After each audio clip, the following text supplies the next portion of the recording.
So let's go back to the start of the year. You're racing MXGP. You have no ride. I was at the French GP. Basically, you, a couple of guys helping you. Can you just talk me through the start of your season, really, and your setup?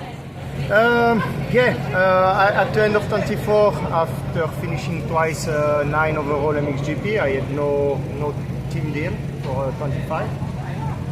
Okay, I had one or two options, but I didn't want to go there, so I tell to everyone that I'm making myself ready for the first few GPs. As a private guy, I will pay everything by myself. Like this, I'm free of any contract. And I was not hoping that someone get injured, but I said that if they need a rider who is up to race in top 10, I will be here to fill in a spot. And I did some great results, like in Argentina, 5 on the second race with a full stock bike, and then some good top 10, top 8 overall. And unfortunately in the Swiss GP, I was feeling really good on second motor. I was on P5 and I was feeling that I can go more like P3, and I gave everything in front of my fan, and maybe I gave a bit too much and I crashed. I broke my collarbone, but no regrets with that. And I mean, on your setup, I mean, it looked to be you and just a couple of people helping you. Were you even doing your own tires? What was that like? Because you're used to being with the team, so did it take a while to adjust to that? Or did you enjoy any of it? I mean, my goal was to show that it's when the guy really wants to make results and do everything what he can on the good way. It's possible to make some good stuff, and just make open eyes to the team that if you take a rider like this, then you make everything that he's feeling good and making good job. There is possibility to make some good results. And after Switzerland, you had a decision to make: continue racing GPs or fly out to America.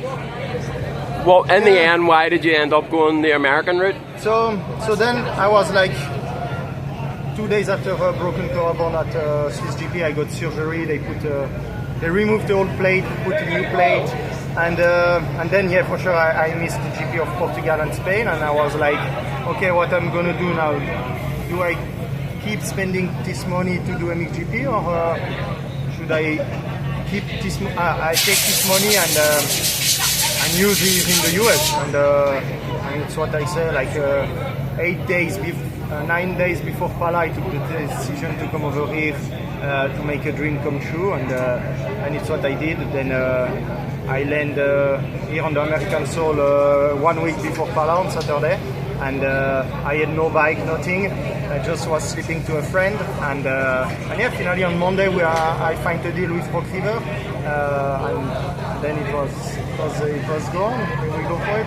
And I mean, what was Pala like? Was it quite stressful? You didn't exactly have that much time in the country to adjust to the heat and things like that, and then I mean, were you scrambling around trying to even get a bike?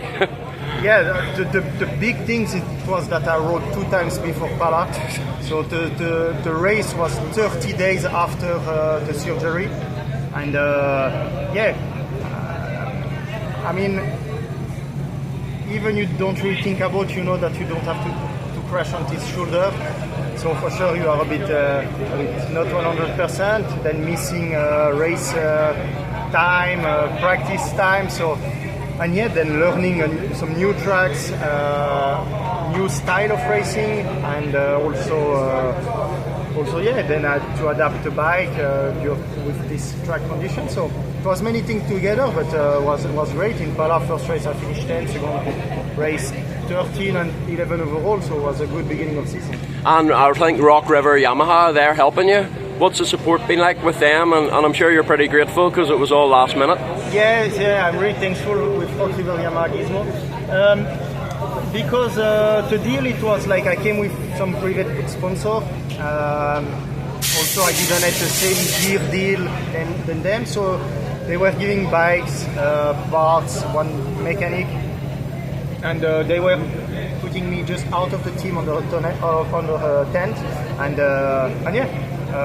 they were really happy at the end of the season because we finished 9 overall and it's the best result for them. So And just on the MA Nationals in general, I mean, what's the championship like? Are you enjoying it? And what would you say the differences are between that and MXGP? I mean, that's many people who ask me, we compare? I mean, now you know MXGP, you know outdoor, can you compare? And I'm like, no, it's really like two different worlds. And I think we have to stop trying to compare between. But yeah, for sure, I can say like one day racing, it's the best. You arrive Saturday morning, you give everything, and then you go home. So it's really cool. Then the tracks are nice. They are prepped differently than in Europe.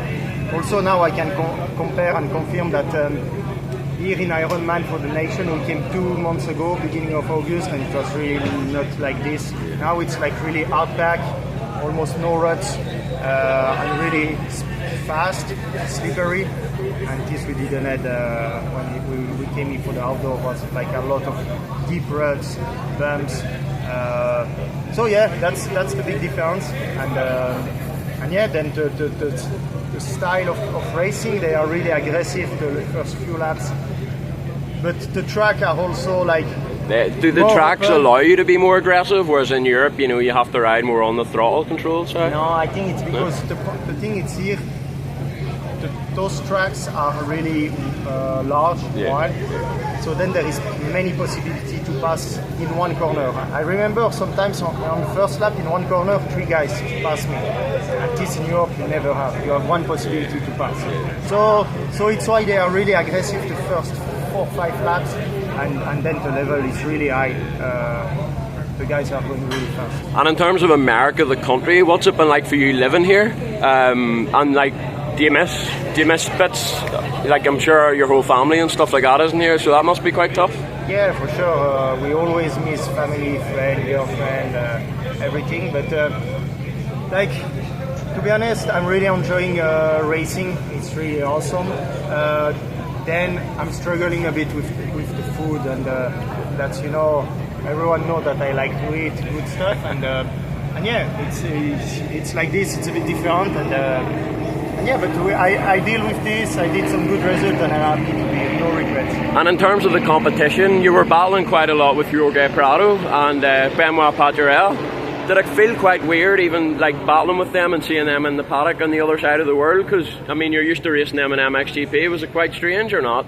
I mean, you know what was really different is that now we are Europe guy here in the US, and we are getting closer than in GP. In GP, we were not really speaking together. But here now we are European guys here, and yeah, we are a bit more connected. And in terms of the American fans, like at the first round, did you feel like that many people know you, and do you feel like now that's helped because you're doing so well in America? Yeah, for sure. I think also, like, you know, in Millville when I was on P6 second race, I think there is some guys where, who is that guy with 3-digit number, what he's doing here in middle, and yeah, then finally they start slowly to know me. And SMX, you got to experience that. I mean, what was that like? Have you done anything like that in the past? No? No, it was really something new, you know. Just the setting of the bike, to go really harder on suspension, like the super fast suspension. There is some big hidden section, big jumps. Yeah, it was something new experience. It took me a bit time to learn and to adapt, but yeah, really happy and proud to be raced there. And have you done much Supercross at the practice tracks? And I mean, how do you enjoy that? Yeah, totally different. Yeah, I mean, the problem is like we had only one free weekend between the last outdoor and the first SMX, so I was up to ride only 5 times before the Charlotte, the first race. But yeah, it took me 3-4 days to feel good and comfortable on the section, on the rhythm section, and then was good.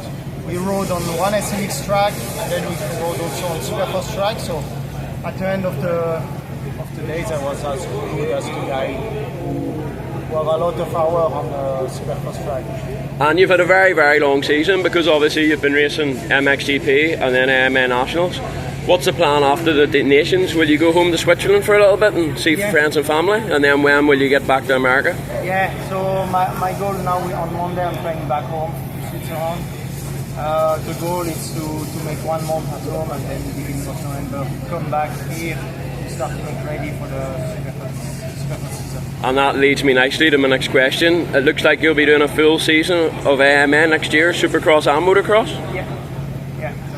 Do we know what bike yet? 250 or 4? Are you open for both options? Yeah, I'm open for both options. Now I'm speaking with few teams, so I hope in 10 days, 2 weeks, I know more and we can announce what's going to happen. I mean, what would your thoughts be on doing 450 on Supercross? I mean, the level is unbelievably high and you've never really raced it. Would you prefer to be on a 250?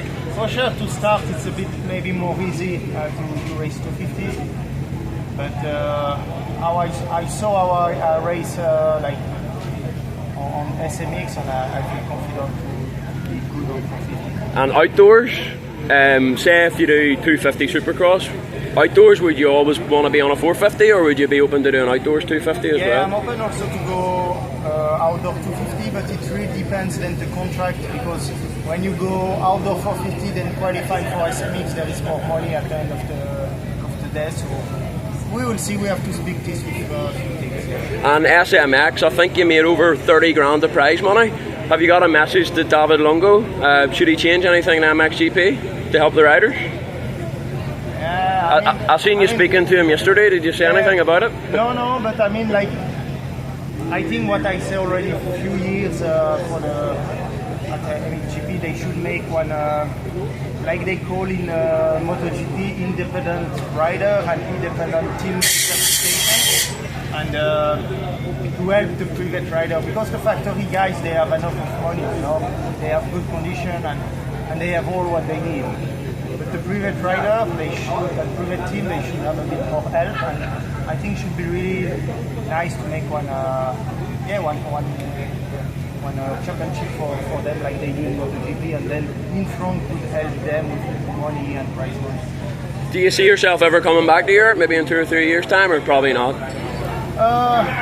Yeah, because I'm still, in one side of my head, I would like to do 1 podium in MXGP. Okay. That's one thing that I didn't achieve in my career, so why not to come back in 3 years, but for the moment I'm focusing on the IMA Supercross.